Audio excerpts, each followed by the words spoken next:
Hello guys! Hello Pisces!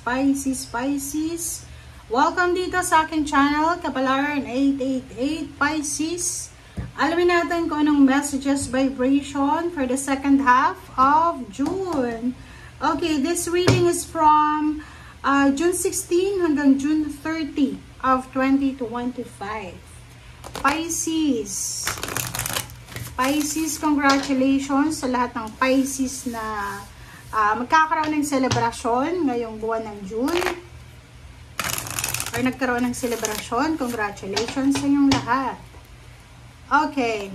Thank you sa lahat ng Pisces na patuloy na like and share, nag-subscribe dito sa ating channel. Sa mga dati at bago kong subscribers, thank you sa inyong lahat, guys. Okay. Ano bang message na para sa iyo, Pisces? Pasensya na, ang dulas ng baraha mo.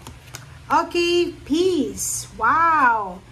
Irene, peace. Be strong. Okay, so you are stronger than you think you are, Pisces. And your strength assures a happy outcome. So, bakit ka matatakot? There's no need to worry, as everything is working out beautifully. Diba? Wow. Tapikin mo yung likod mo, Pisces. Sabihin mo sa sarili mo, good job, Pisces. Good job.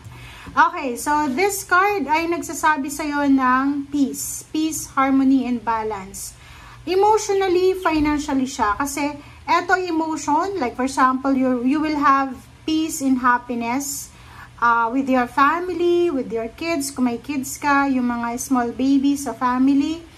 And financially, ganun din. So, you are at peace. So, for the second half of June, wala kang dapat na problemahin. Wala kang dapat na ipag-alala kasi everything is under control.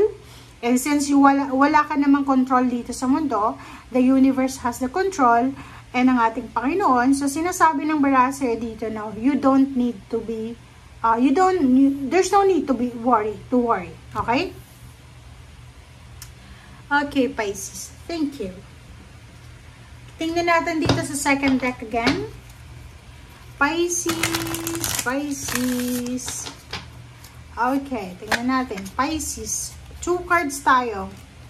Giraffe and Bee. This is your spiritual helpers message. Animal spiritual helpers. Archangel Juphiel and Archangel Preminilet. Sinasabi sir dito ng baraha na aspire to higher knowledge and wisdom. So for the next 2 weeks or for the last 2 weeks of June, sinasabi ng baraha sa iyo, Pisces, na kung wala kang maintindihan, kailangan mong mag-research, kailangan mong pag-aralan. Okay? Kung halimbawa na marami kang gustong malaman sa buhay, sa paligid, or maybe you are curious sa mga nangyayari sa mundo, you need to study, you need to research, you need to gain so much information para dyan sa kung ano man na knowledge and wisdom na kailangan mo. And this card, the B, is prosperity and abundance to, guys. Okay? So, sinasabi ng baraha, spread heart healing with joy. So, spread happiness, maximize happiness, minimize sadness, parang ganun. So, kinakailangan mo daw, Pisces, na i-prioritize yung peace, yung happiness, yung joy, yung healing sa next 2 weeks of June 2025. Okay, thank you, Pisces. Okay, tingnan natin yung third deck mo, final deck, para sa mga Pisces. Okay, Pisces.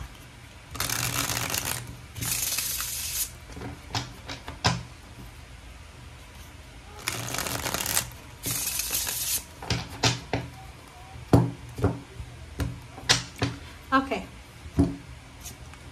First 2 cards tayo, Death card and the Lovers. Wow. Death card is transformation. Lovers, this is your love life, this is your emotion, your intimate. Sinasabi ng baraha sa'yo dito, Pisces, na posibleng merong pagbabago, transformation, alchemy sa usaping relationship. Okay? So, maybe for the past few months or years na hindi maganda yung takbo ng relationship mo, maybe away ng away kayo ng karelasyon mo or boyfriend, girlfriend, hindi kayo magkasundo. Siguro may mga iba sa inyo na makakapag-desisyon na cool off muna. Diba? Yung parang hiwalay muna kayo pansamantala. Or maybe yung iba, matatapos na yung mga sigalot sa inyong love life. Maybe maayos nyo yung mga differences nyo sa inyong love life. Okay, 10 of Wands. And the Star. Wow! Pisces, congratulations sa'yo, Pisces. Ang nakikita ko sa'yo dito, sa last 2 weeks of June 2025, wala kang ibang gagawin kundi magtrabaho. Wala kang ibang gagawin kundi magsakripisyo, mag-multitask, parang ganon, para sa pangarap mo. So, kumbaga, may mga Pisces siguro na may mga problema emosyonal, sa pamilya, sa relationship, sa paligid nila, but wala silang pakialam kasi nakafocus sila ngayon sa kanilang obligasyon, sa kanilang duties and responsibilities, and nakafocus sila ngayon sa wishes and dreams nila or sa pangarap nila sa buhay. So, sinasabi ng baraha sa'yo, lahat ng sakripisyo mo, Pisces, lahat ng mga hirap na dinadanas mo sa ngayon, ay mayroon niyang katumbas na success. Okay? So, wag kang mawala ng pag-asa. Okay. So, next card natin, ang ganda nito kasi, isang napakabilis, 8 of Wands, isang napakabilis na communication, isang napakabilis na information na pwedeng magdala sa'yo ng katuparan ng iyong wishes. So, ibig sabihin niya, ihanda mo ang sarili mo, Pisces, kasi sa last 2 weeks ng June na to, ay may balita na matatanggap ka na pwedeng magdala sa'yo ng success, ng victory, ng wish come true. Okay? So, I hope na nakuha mo yung energy. Okay, next card tayo, 9 of Swords, and then 5 of Cups. So, may mga Pisces dito na posibleng you are sad, or maybe may mga pinagdadaanan kayong problema, or maybe may mga Pisces na hindi makatulog just because of emotion. Yun nga, may mga away, gulo sa relationship, sa pamilya, ganyan, ganito. But yung iba, alam nila sa buhay nila na may gulo, but hindi sila nakafocus doon kasi nakafocus sila sa pagtatrabaho, pagnenegosyo, doon sa mga additional income, parang ganon. Okay. Ang nakikita ko rin sa'yo, Pisces, may isang tao dito, pwedeng babae siya, isang tao ang posibleng nangihinayang siya.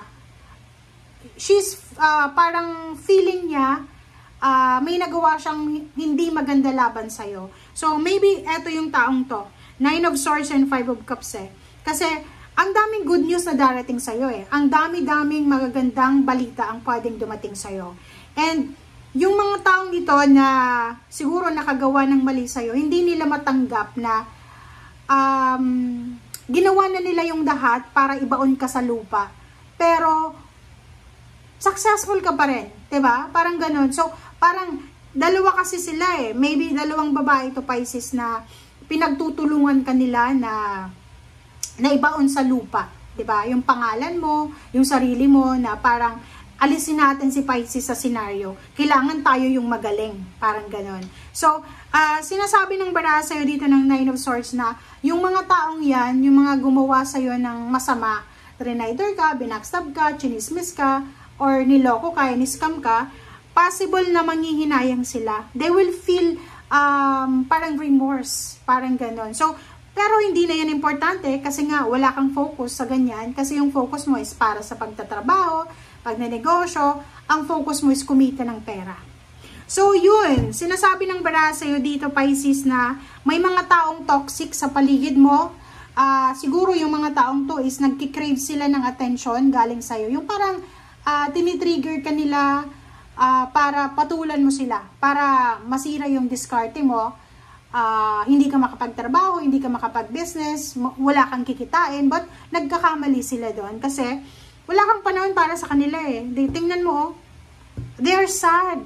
They're sad. They regrets kung ano man ang ginawa nila sa'yo. Ace of Pentacles and King of Wands, congratulations sa mga Pisces. Siguro may trabaho ka, may business ka, but mayroon ditong additional income na posibleng gagawin mo. So for example, may business ka na, may investment ka na posibleng may isip na pwedeng pagkakitaan. So nakikita ko sa'yo dito na June, July, August, September, October, November, December, onwards, 2026, 27, 28, onwards, sobrang busy ka sa trabaho, busy ka sa pagpapayaman, busy ka sa pag-iipon, pag-invest, busy ka kasi nakikita ko sa'yo dito, wala ka ng oras para sa mga toxic, sa mga narcissist, sa mga taong negative, kasi nakafocus ka na sa sarili mo. Focus ka sa peace of mind mo. Okay? Okay, tingnan natin yung last 2 cards mo, Pisces. Diba? Last 2 cards natin, pero kukuha pa tayo sa ilalim. Sa ilalim mo is Queen of Swords, Direction, and 2 of Pentacles. Wow! Diba? So, sinasabi sa'yo dito, Pisces, ang baraha, congratulations sa'yo. Kasi, this is a transformation talaga para sa'yo. Death card, sinasabi ng baraha sa'yo dito, na maraming communication ka na matatanggap. Kailangan mong salain yung communication na to.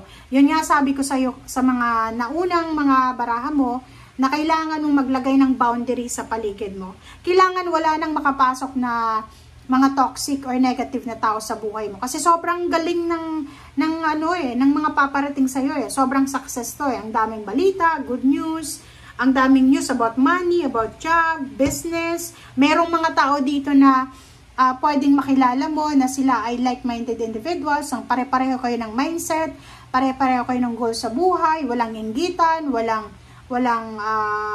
domination, parang ganun. So, walang manipulation. So, nakikita ko sa'yo dito, congratulations, Pisces. Kasi, etong papasukin mo na to na mundo, ay eto yung mundo talaga na magdadala sa'yo ng sobrang freedom. And kung makikita mo dito, Queen of Swords eh, and yung direction mo dito, yung direction mo talaga is new beginnings.